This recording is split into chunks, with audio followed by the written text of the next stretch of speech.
Hello. Welcome back to another episode of the Merriment Making Podcast. I'm your host, Mary, Uncustomary England, and today I'm going to do a personal update. Seems like I do these maybe twice a year. And the themes today are me thinking about the future, planning long term, quality over quantity, purging, and respect. So let's get into this.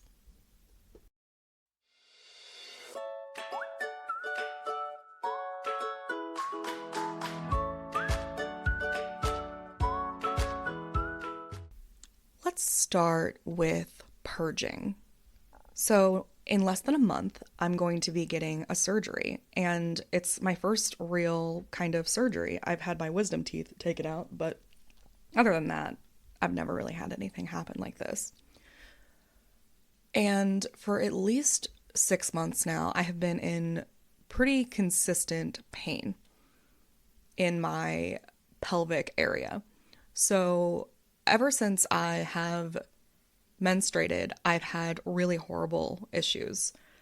I mean, I remember in high school, I'd be down for a week. I would get just such horrible periods that I would vomit the entire time. And apparently, I've had cysts on my ovaries this whole time. Whenever I go to the doctors now, they just tell me that I have the quintessential archetypal body for someone with polycystic ovarian syndrome. I have all of the side effects, everything from, gaining weight in particular areas to extra body hair to not being fertile to, pretty much everything. You can just look it up and I have all of them. It's very interesting in terms of medical things. I'm quite textbook, and with mental health things, I am very unique. So I was getting pain quite a lot on the left side of that ovary when I was menstruating on that side, because if you don't know, it alternates which side the egg is coming out from. That's not something I was taught in health class. Makes sense though. And then it started getting to the point where it was when I was also ovulating, so twice every other month. And then it just started getting worse and worse and worse. And now it's to the point where it's pretty much just every single day. And the pain is, on the scale of like, if you're at like a 0 to 10, if you've ever seen those guys that kind of go to the simulator to see if they can withstand labor, like if they're like turning up the knob, we're at like over a 5 all the time on the scale of like going up to labor, and they're like buckled over on the bed and they're just like tapping out, right? So I think that if I were to swap bodies with somebody just daily, they would just start screaming. But I'm very I'm just attuned to it, right? I've become adjusted to this level of pain daily. So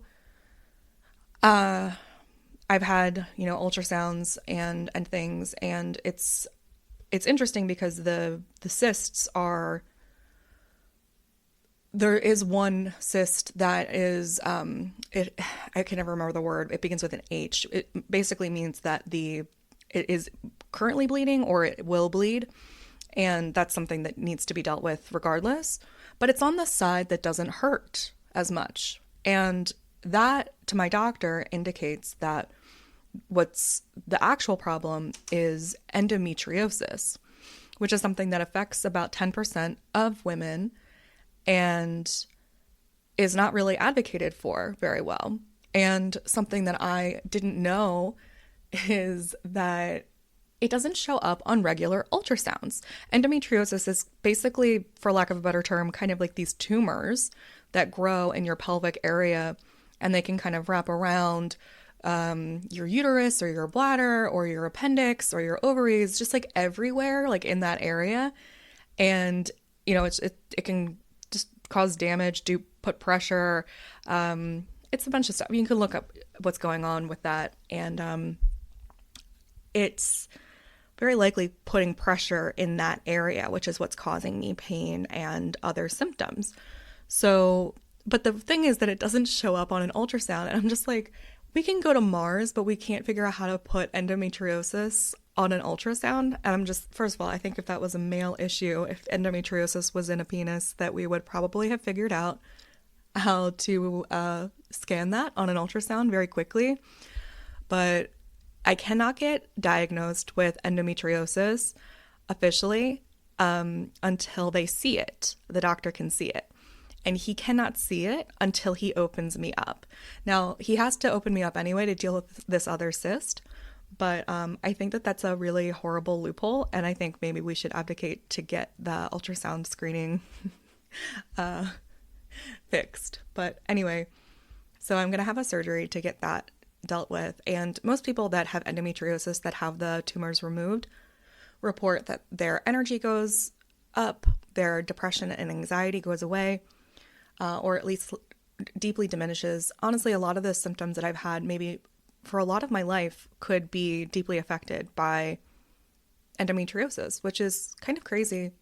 And I'm really grateful that I have not just a doctor, but a male doctor who is really advocating that this is potentially the problem, because a lot of people, this is quite literally an invisible illness. It doesn't even show up on the scan. So yeah, I'm not psyched about a surgery, but I'm really happy to be potentially getting this purged. So what else? I've also done a lot of cleaning around my house. It is, as I'm recording this, Virgo season, and it's a really good time. For me, I feel like this time of year, September, feels like the beginning of the year. And I know calendar-wise, January is, but I've never really got that. It's always felt like the back to school season was the beginning of the year for me. And I've even looked up how ancient religions and a lot of religions and cultures have always thought that this was like the beginning of the year. And I didn't realize that, but that's what I've felt as well. So there's something about this being like the clean slate part of the time. And I get that. So I was doing a closet run through and just kind of taking out things that didn't feel right, things that I don't wear anymore, things that don't fit, all those things. And then I just kept going. And I did a really, really, really big clean. And I decided that, I honestly don't really like selling my stuff anymore unless it's something that's really, really expensive, because I don't know, I think it's kinder at this point if I don't really, really need the money to give it away to, a charity store, a donation store, a thrift store, or to someone directly, or to just do it in a really, really cheap way. Because I've been there, I've needed things for free, and I don't know, I think it's better to do that. It's just a kinder thing, I think, if you can swing it. I've also been in the space where I definitely need the money, so I get it either way. But I thought, what a good idea to have like a yard sale where everything's $1. So I also know that it's harder to find plus size clothes, especially colorful ones, and people tend to like my style. They tend to like my accessories and things like that. So I started advertising a plus size clothing yard sale. Everything's $1. And some of these things were like, $100 each. And I thought it was a pretty good energetic exchange of $1 per item. And yeah, a lot of people came and I sold a lot of items. And I even went through my props. I went through decor. I went through, God, I had so much stuff out there. It was crazy. And, some stuff ended up going to the thrift store, but I think a lot of it found really good homes. And I was going to find a good home either way, probably at the thrift store, right? But it was really nice to be able to talk to people, have them come over, and also display it. I like doing stuff like that. So that was a big purge, declutter. And it was really interesting because it was such a apparently strange behavior on my part. I'm definitely never even post declutter going to be considered a minimalist. Even if Matt came up at one point and looked at one of my closets that have the sweaters in them, and he said, "Are you going to do this one?" And I said, "I already did." And I laughed really hard because it didn't look like it had been cleaned. It had been. I had taken out a lot, but I have a lot of clothes, and it's something that makes me happy. And, even after taking out hundreds of items, I still have well than enough. I just so much. I have so much. And I'm very aware of that. I'm very lucky. I'm very grateful.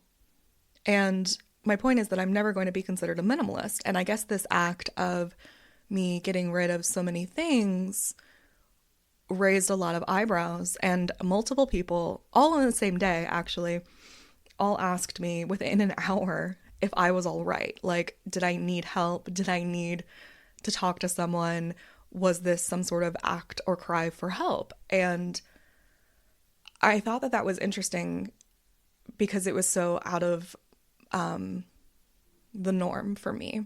Kind of like when I started waking up earlier and no one believed that that's what time I was awake. When I started being able to text back before 8 o'clock or even before 12 o'clock, a lot of people were asking if I was all right. Did I not sleep well? Was I okay? And when you do something that's out of consistency with your normal behavior, I get why people are asking, what's going on, right? So I just want to say that this was not anything that was negative. This is actually a growth point for me, just the same way that waking up early was, everything is relative. And to me, this is about quality over quantity. This is about I'd rather at this point have 5 outfits that feel exactly like I want to feel than having 100 pieces that are kind of interesting. When I looked at my closet, I was starting to get a little overwhelmed because some of them felt good, some of them didn't. And I would forget like what pieces actually did feel good. And it would be a little harder to get dressed because there were too many options. That jelly overwhelm that I talk about, right? Too many options, too much overwhelm. And really what I feel good in is a tutu. Anything with tulle. I love wearing tutus. And A-line dresses. And really that's what I want to do. I want to wear those things. So it's about, abundance really is not about packing your closet completely full or anything really completely full, because then if you find the right thing, you're not going to have space for it. So now there's room in my closet if I find the perfect tutu, And I don't feel as attached to material things lately. This year I've lost 2 really precious items to me. They were both rings. And I cried when I lost them. And it was really sad because of what they meant to me. And I also, it's going to be okay too. I can be sad about those, and I can be... And it's also, it doesn't wreck me. It's not like... I'm still here, and maybe I'll find another cool one, but... it doesn't define who I am. And it was funny because I tried to look up the meaning of what it means to lose multiple special rings, and it was all just being obsessed with material possessions. And I have been. So what does it mean if I lose all this stuff? What does it mean? Nothing really. I like having these things. I like being able to do things with these things, but how often have I lived in spaces of time where I don't do anything with the opportunities that I have, with the resources that I have, with the supplies that I have, and I feel sad about the lack of opportunity that I'm making for myself. So it's actually more about the things that I'm doing with them, the art that I'm making, instead of with the supplies, instead of having them, Yeah, so that big declutter day was a good thing. And it was also a really big day for a multitude of reasons. So I had 2 things scheduled that day. I had a seminar for this body acceptance topic that I was teaching, was for free. And you can catch the replay on uncustomary.org. and it's really good. And it was really fun. And thank you to everybody who came live. And what you don't know is that about 15 to 20 minutes before I was putting the finishing touches on my makeup, about to come downstairs, and Matt comes upstairs to let me know that my estranged mother, my mom has been in and out of my life for decades, okay? She's currently not supposed to come here, all right? She comes by through the cloak and dagger of a gift card and stops by unannounced, unexpected, with an unpleasant attitude. And she always knows when I have a big day. She doesn't research it. She can just feel it. She always like calls me when I have like, when I'm going on the news. She calls me right before I have an art festival. Whenever it's like a big day, she can just like feel it in the air, and she'll like pop into my life and just like twist the knife. Okay. She's always been able to do that. But so I'm about to do that. I'm about to go live, and she comes to the door, and Matt sees her, and he kind of walks outside, and she gives him these gift cards and says, "Is Mary here?" And he said that I was upstairs in the shower, in the bathroom. And she says, "Oh, okay, no worries. I have to leave anyway." And then says, "She broke up with me instead of you, ha ha," and then left. And that's not something that she would have said to me. And if she did say something, but she probably would have said something not nice to me. She would have just said something different. So she comes upstairs, and what I shouldn't have done was engage. But I was done. I was just so done. And I called her and I said, "Thanks for the gift card. Can we talk about what you said to Matt? Why did you think that was okay?" And she said, "Oh, I never say the right thing, do I?" And I said, "Well, I'm just wondering what you hope to gain from saying that to him. I didn't, like, I don't understand. You sound like your mother." And she goes, "No, you sound like my mother." And I was like, I don't, it's just so interesting to, I don't know. If I do sound like her mother, who's not a good person, wouldn't that be an extension of the child rearing that she had done?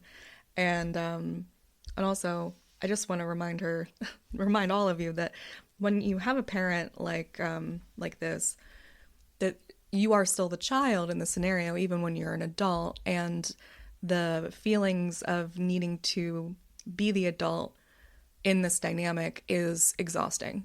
And I have needed to be the adult in the situation with both of my parents since I've been forming memories. And I'm just exhausted. I'm deeply exhausted. And it gets worse and worse as she ages. And I hung up the phone, and I told her that she wasn't allowed back here. And I hung up the phone, and I told her to not come back, so that it was written down, and to please go get therapy. And she started texting me the words "okay" over and over, just the letter okay, O and K, okay, okay. And it wasn't like an error. It was, I could see the dots forming, like on an iPhone. Just ... okay, enter, ... okay, enter, like 10 times, because she's a child. And I had to block her because I don't know how long that will continue to go on. So it's done again, like officially. I was trying to take like just a break, but she can't handle that. She can't handle much. And it's very sad. And I was crying and I was screaming just because I'm so tired of that. I'm so tired of having to be the adult with my parents, and I've never really had this is the kind of thing that I mean when I say that I didn't have full access to my childhood, you know? Like I got to play, right? Like I got to play in my room, you know, I made myself play. I had friends, you know. But when I say I didn't have full access to my childhood, I mean I didn't get to be dependent. Both of my parents were children in different ways. Okay. So this happens. I have what? I mean, 8 minutes, maybe 6 minutes left until showtime, right? Okay, so this is Saturday. This is the day of the seminar. This is the day of the yard sale. So I have to fix my makeup. And I come downstairs, and oh, okay. So by the way, also what's happening is I have the MERRIMENT swap trunk box outside of my front yard. All right, it's a box that I've repurposed, spray painted. I put out free things inside of it for people to be able to come by and take something and leave something. That's the whole point. It's a trade. It's a swap. And there is this family down the street. There's 4 children, and there's kids all along my block, right? But these are the kids that I'm having an issue with, and I've been having an issue with them for months. And they run down every day and they take something. And I've been spending a lot more money trying to keep this stocked, because if you only take something, there's not going to be anything left, right? And I discuss it with them pretty frequently, and I say this needs to be a swap. And it's not just that, it's that they are also taking stuff and leaving it out. Stuff is getting damaged. They're generally disrespectful, okay? And the day that I was setting up the yard sale, they were coming by very often, and I realized just how much they must be coming by because I was just outside more, right? And they asked what I was doing in the yard, and I said that I was having a yard sale at 2:30. And then I told them very clearly that they could not swap anything unless they had something. They could not take anything unless they swapped it, okay? They had to trade. And then they still tried to take something, and I said, no. Do you understand? Can you repeat it back to me so we're clear? Like, what is it that you have to do? You have to trade? And they were like, yeah. And they told me. And then they still tried. And I was like, no, you still can't do that, okay? So they left, and they come back. And she was like, I apologize. Here, can I trade this? And I was like, of course. Great. Okay, we're all good. So then they've come down at like 4 times at this point. And I'm trying to set up. I'm trying to do this all before getting ready, showering, and getting ready for the seminar. Now they come down with their neighbor, who is an adult, and they ask what time the yard sale starts. I tell them 2:30. By the way, you don't have to start a yard sale at 9 in the morning. I don't know why everyone thinks that they have to why yard sale culture has to begin at like 6 a.m. and end at 11. You don't have to do anything. I had so many people thank me for starting the yard sale late in the day. Just a side note. Okay, so now these people have been in my yard, I don't know, 5 times. Okay, so I come downstairs, fast forward, I come downstairs. Everybody knows, the children know, and the adult who's come down know that it starts at 2:30. I also have a sign in my front yard that says it starts at 2:30, okay? Now, Matt and I are in the house. No one's in the yard, but the yard sale is set up with the sign that says 2:30. I'm about to start the seminar. I need it to be quiet. I come down. I'm as calm as I can be. I'm ready to start. And I hear the entire family plus their guardian in the yard, like yelling. And they're all looking through my stuff. And I was like, what's happening? So I have to go outside and I have to be like, and I'm late now to start the seminar. And I'm like, can you please stop? Because I need you to get out of my yard and I need you to come back at 2:30. And they're very upset with me for being so curt. So the webinar goes well, and I do the yard sale, and it's like we're about an hour and a half in, and there's a lull in customers because it starts raining. I go inside, and my screen door shuts, and it makes an audible sound. And I see one of the girl kids run down the street towards my house. And I poke my head out the door and she runs away. And I was like, well, that's kind of suspicious. And then I do it again. I come out and I come back in, and then as soon as the screen door shuts, she runs down. And I poke my head out the door and she runs away. And I was like, okay, so she's trying to get into my yard without me noticing. This is a pattern. And I tell Matt that happened, and he goes, oh yeah, I forgot to tell you, she tried to steal a cup earlier and we caught her and she had to put it back. And I was like, interesting. So now I turn my music off so it looks like I'm going inside, and I like kind of set a trap. I come inside and I make it look like I really shut the door so she comes in. And earlier, one of the woman that came down with them the first time had purchased a bunch of cat food that I had outside. And the girl runs down as soon as I shut the door, and she steals the rest of the box of cat food and runs down. And I was like, hey, and I yelled outside, hey, and she hears me, but she keeps running, and she runs into her house and she shuts the door. And I was like, oh my God. So I marched down there and I talked to the guardian and I tell her what happened. And first the interaction is like, well, why didn't you come talk to me about the treasure box, and why you don't have kids, so you don't really know, and they're kids, so you have to tell them multiple times, and all this stuff, like very defensive. And she's like, well, I don't like that. And I'm just like, well, you're not even talking to her right now. And the woman that lives to the house next door is like being very nosy and undermining, and it's very strange. And then like half an hour later, all the kids come back, and I thought they were going to apologize, but no, they take more stuff out of the treasure box. And I was like, that's it. So I then have to remove the treasure box from my front yard. And it made me really sad because it's something that I really enjoy doing. It's something I really enjoy providing. And I don't like it when I feel disrespected. I don't like it when I feel like the bad guy in a situation like that. And I understand so much, and I teach this, that people are going to, deface and disrespect and, take advantage of public art. I understand that. But when it becomes a personal thing, when it's not a faceless situation and you are having an interaction with someone, and they are continually disrespecting the conversation that you're having, I can't really ignore it. And I also don't feel like, if people are willing to steal things out of my yard while I'm looking, like while I'm sitting right there, I'm not really feeling like it's okay to do this anymore.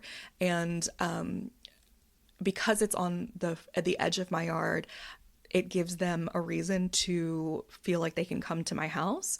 So for right now, I feel like it's best for me to take that out. And I went back to the house and I talked to the guardian, and I explained that the cat food wasn't the only thing that the girl had stole, and how they came back down, even though the guardian said that they would come back down, that they took more things, that they didn't apologize, all of these things. And her tune completely changed. And then she actually tried to blame it on the woman that lives next door. And she said that it wouldn't happen again. And I said, I don't really, care why this is happening. I do think something's happening, because, I might not have kids, but I've lived in multiple neighborhoods, and I do this kind of thing where I interact with children all the time, and these are the only kids that I've ever had a problem with, and they don't learn this innately. But I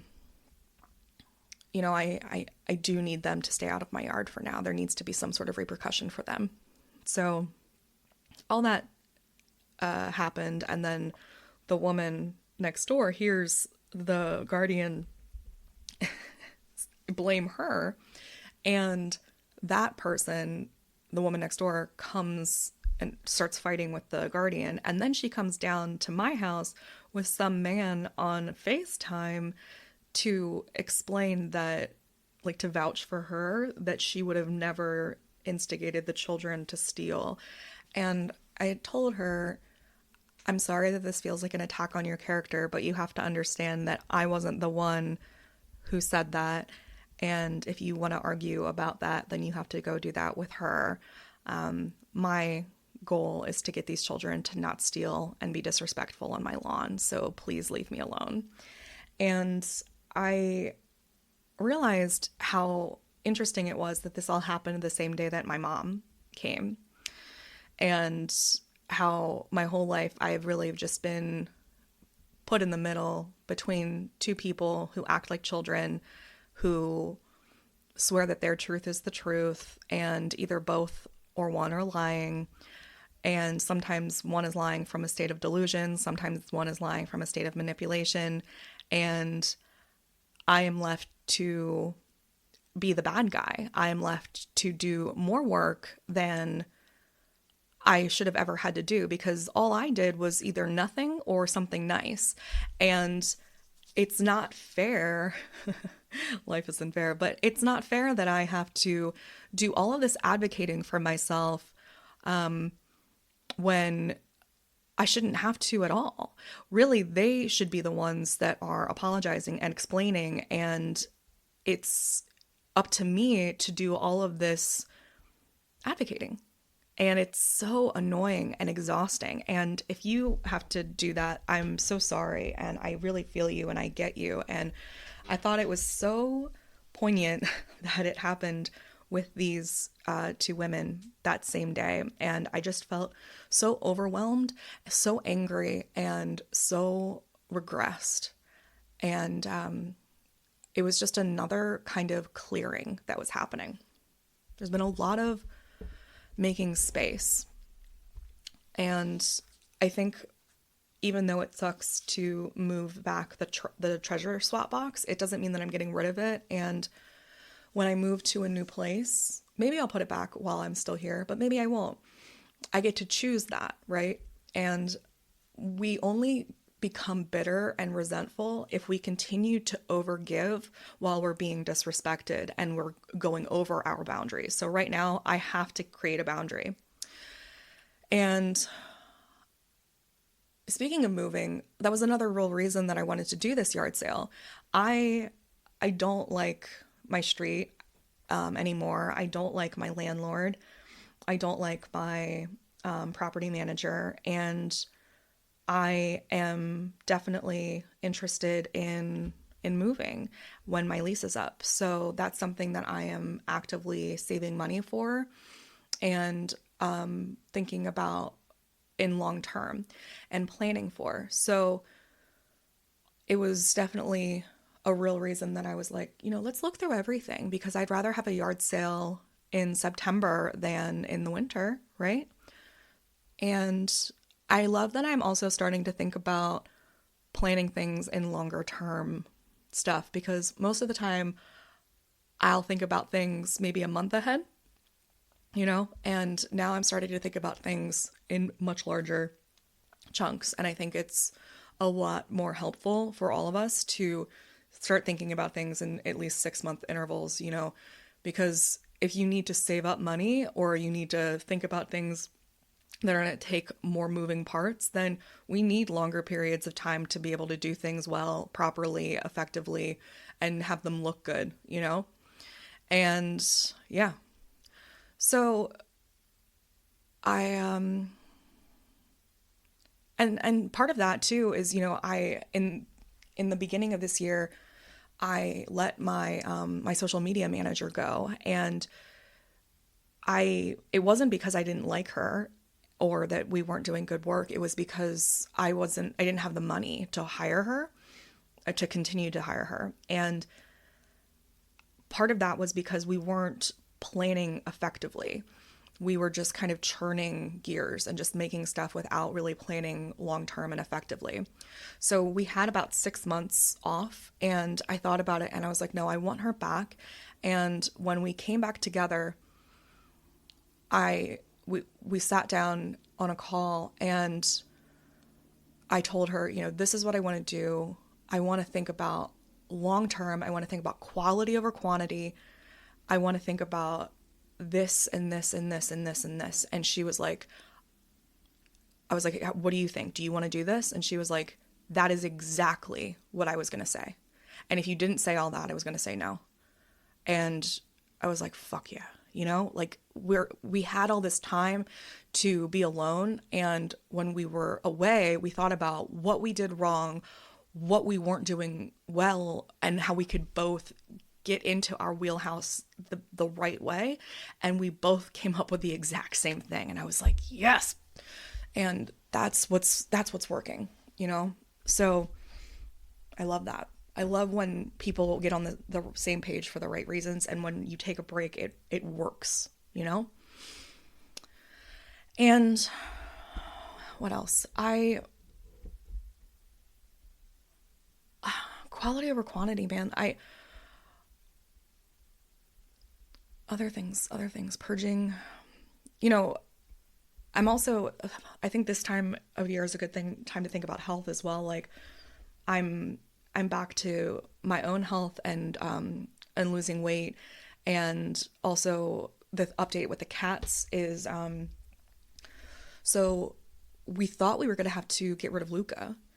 I don't know if I've talked about Luca on the podcast. Luca is a cat that we have a lot of stray cats that come around in this neighborhood. People don't really take care of the cats in Baltimore. It's quite an epidemic. And we put out food for stray cats, and most of the time they just kind of come eat and they run. They're scared of humans, which is fine and makes sense. And this cat in around May, he really didn't just want food. He wanted attention and love.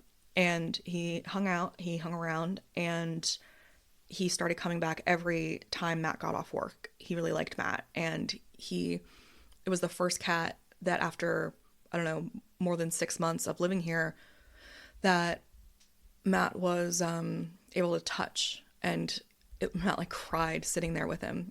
And it was beautiful. So he started coming around every time Matt got off of work. And then he started kind of sleeping on the porch, and he was breaking our hearts. Like we were like, can we just bring this cat in? But I knew I had to get him checked first. So one day, a little prematurely, it was not our plan, but he was just breaking my heart meowing on the porch. And I just stopped what I was doing, and I grabbed a carrier and I took him to the vet. And he had a lot of issues. He has, I don't know, it's just a rap sheet of issues, starting with feline AIDS, ending with an enormous amount of crystals in his bladder. I mean, he was cut up. He had all these wounds. He had an ear infection. I mean, it was a lot of stuff. And it was like thousands and thousands and thousands of dollars to get this poor cat healthy, which is why I crowdsourced money basically by asking if you guys would want to join the Merriment Makers membership. And most of you just like sent money, which was excellent. I don't know why you'd rather do that than join the Merriment Makers. It doesn't make sense to me, but I appreciate it regardless. And I paid his vet bills, and he had to be quarantined for a really long time because he also had worms. It was so many things. This poor cat. And he was upstairs, and he's had to sleep with Matt for a really long time in the room so that he wasn't around the other cats to pass him any of his stuff. Now, feline AIDS sounds like, why are we having him here in the house? It's actually not that big of a deal. Like, as long as he doesn't have sex with one of the other cats or have blood-to-blood contact, which mostly means through a fight, like a scratch, then it really doesn't really get transferred. It's not that big of a deal. So the immersion of Luca and Mitzi and Giuseppe was very slow. Luca was great at first. It was he was very submissive. He was like slow blinking at them. He was giving them all the space that they needed. And honestly, it was mostly my cats that were being just spoiled little assholes and didn't want to give him anything. He was just like, they were like, this is our space. We don't like that there's another thing here. We don't know how to deal with this. And he's like, do you guys not get how good we have it? Like, this is a good thing. Can you please just chill and let me wander around? And for a long time it was like that. But because you can't leave them alone without incident for like unless they don't have an incident for 5 days, he kept having to go back in the room at night. And that's also Giuseppe's room. Matt is Giuseppe's person, and that created more anxiety for Giuseppe. It created more anxiety for Luca, feeling like he was getting locked up. And it just perpetuated this anxiety, and it just was what was happening. Like, I don't know a better way to have done that unless we had a separate room, which we didn't. And it just sucked. And because of how long it was taking, it was making everybody more anxious.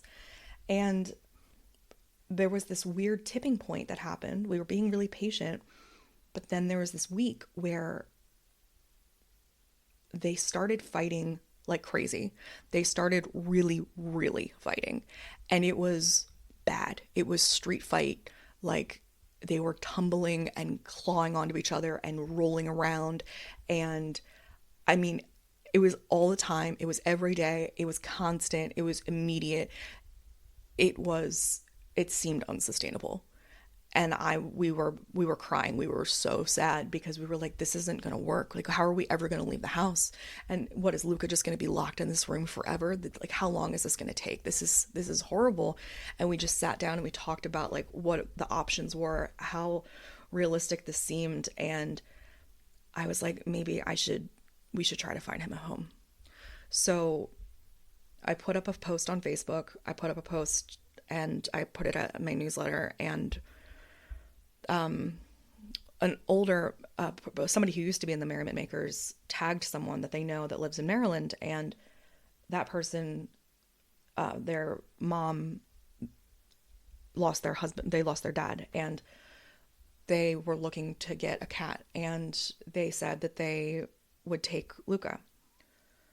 And within a few days, stuff around here changed.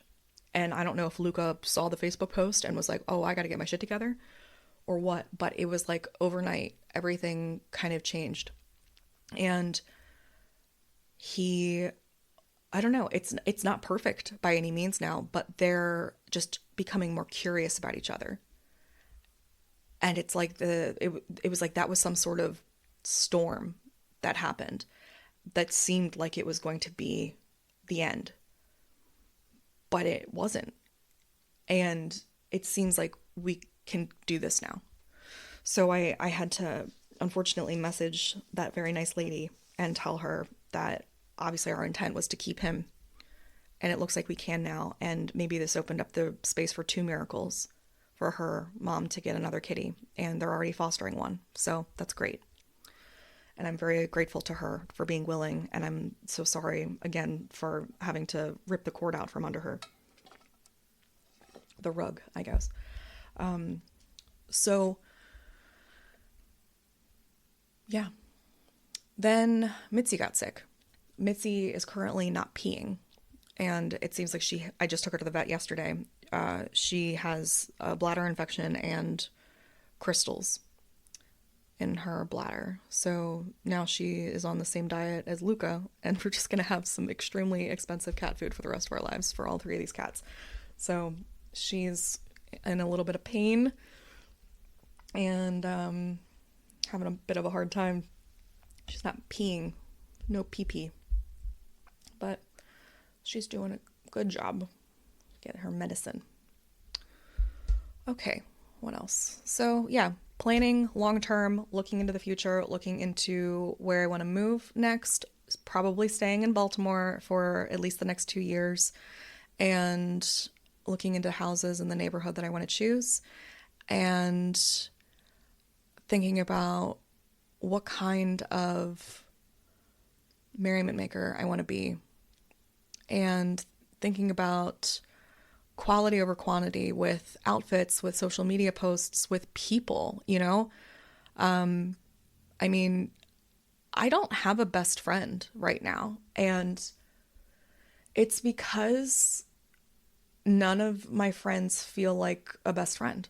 I have some friends, and none of them feel like the kind that are the ones that I want to tell every single detail to, and or the ones that want to hear every single detail, you know?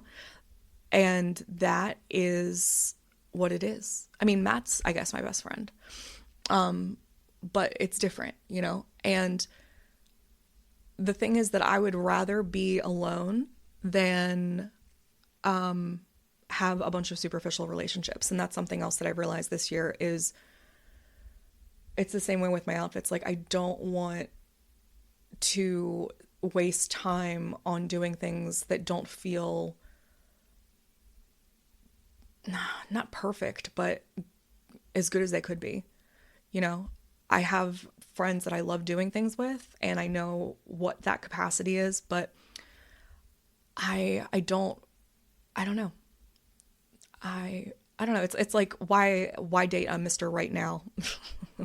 I'm not going to do that anymore. I'm just not. And I'm not really into superficial relationships. I tried doing like a bunch of things where I was going to like group events and stuff and trying really hard to make connections with people that clearly didn't give a crap. They didn't care. I would like try to get people's phone numbers and they'd be like, yeah. Or like, I'll do this, da da da. And it's like, no, I'm tired of chasing people. And God, like even just hosting an event where I charged a price for it, was such a different energetic exchange of people giving a shit, you know? And frankly, if that's what I have to do to get people to notice it and care, then I will.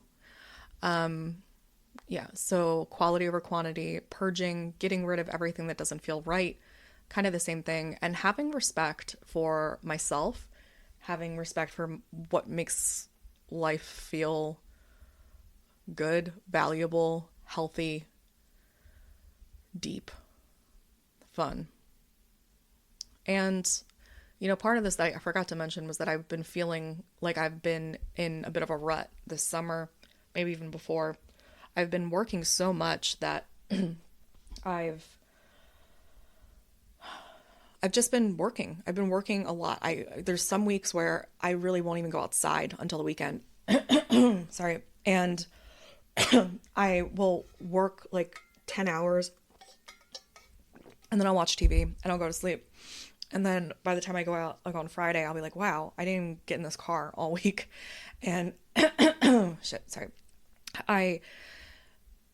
I need to do more of that. So, but then sometimes I try to overcompensate and hold on, let me fix my throat. So like last week, I noticed that that's what I was doing. So I was like, oh, I'm going to go out every night this week. And then I got exhausted. So that's not the way to do things either. You know, overcompensating with the other side of the boundaries is not helpful either. But I did learn a lot about myself that week when I went out every night. So one of the things that I learned, I forgot about this, was so I went to a variety show and they had a stand-up comedian who was just awful, and I was like, you know, God, I should do this. I should really try finally to be a stand-up. So I went to an open mic the next night. Just the next night, I was like, I'm doing it. I'm going to an open mic, and I sucked. I sucked. So I made a little set.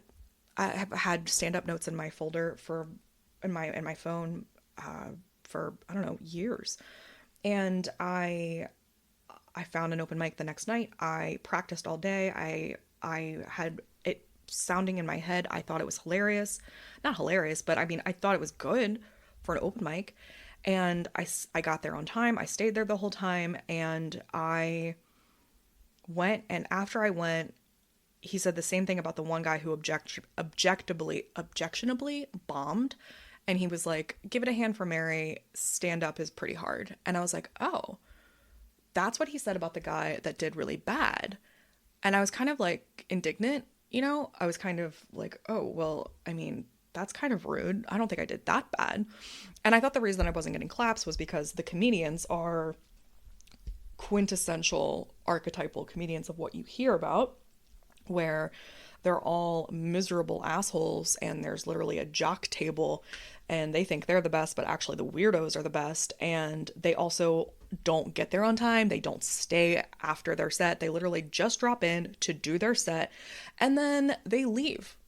And the whole point of doing comedy is to have an audience so that you get feedback with laughter and claps.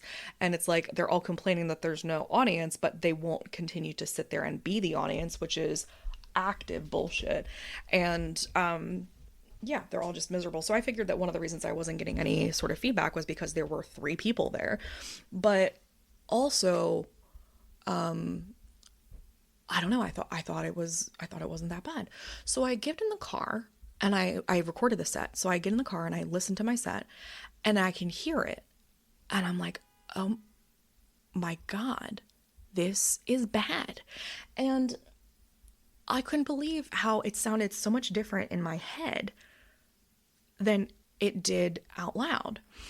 And the next morning, I woke up and I was still kind of like angry about it because after I went, a bunch of people started using me as material. Not that about how bad my set was, but because they knew that it was my first night. So a bunch of people were saying things like, oh, so you really want to come to the dark side, huh? Like, what are you, 23? Why don't you just get like a master's degree? And like, what? And it was just like, shut the fuck up, dude. Like, why are you so mad? Why don't you, like, are you mad that I'm doing my first night at a place that you're still coming to on a Wednesday 7 years later?